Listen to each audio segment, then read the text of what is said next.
Bumbuelta si DENR Secretary Gina Lopez sa mga nagsampa ng kaso laban sa kanya sa ombudsman kaugnay sa umano'y defective na air quality monitors ng ahensya.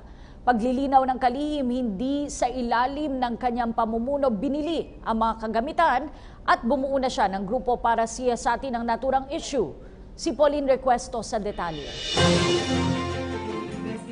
Kinukustyon ni Environment Secretary Gina Lopez ang motibo at timing ng pagsasampa ng reklamo laban sa kanya sa ombudsman kaugnay ng depektibong air quality monitors. Suspetsya ni Lopez, may kinalaman ang pagsasampa ng reklamo sa nakatakdang paglalabas ng mining audit ng DENR sa Enero at 31. Who are these guys and why are they doing this?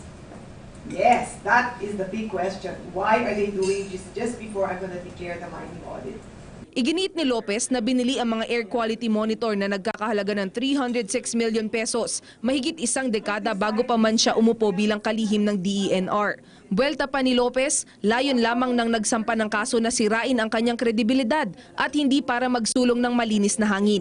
Itinanggi rin ng presidente ng Coalition of Clean Air Advocates of the Philippines na si Jojo Buerano na hindi sila naghain ng kaso laban sa mga tauhan ng DENR kabilang na si Lopez. I didn't know that there was a news item about the complaint. News item, he called a press con. Yes, and it's the Coalition of Clean Air Advocates Philippines. So I said we never authorized anyone to file a case. Katunayan, inamin ni Buerano na kaisa ang kanyang grupo sa kampanya ng DENR para sa malinis na hangin.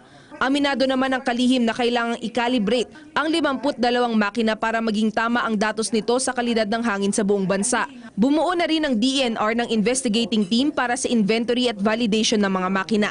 Hinikayat naman ni Lopez ang publiko na i-report sa pamahalaan ang anumang insidente ng korupsyon sa kanilang ahensya at maging sa Land Transportation Office na pumapayag sa non-appearance ng mga sasakyang sumasailalim sa emission testing. 70% raw kasi ng maruming hangin sa Metro Manila ay nagmumula sa mga sasakyan na hindi dumadaan sa tamang proseso. Because look at the cars on the road that's emitting dirty fumes. How did they ever get the permit to be there?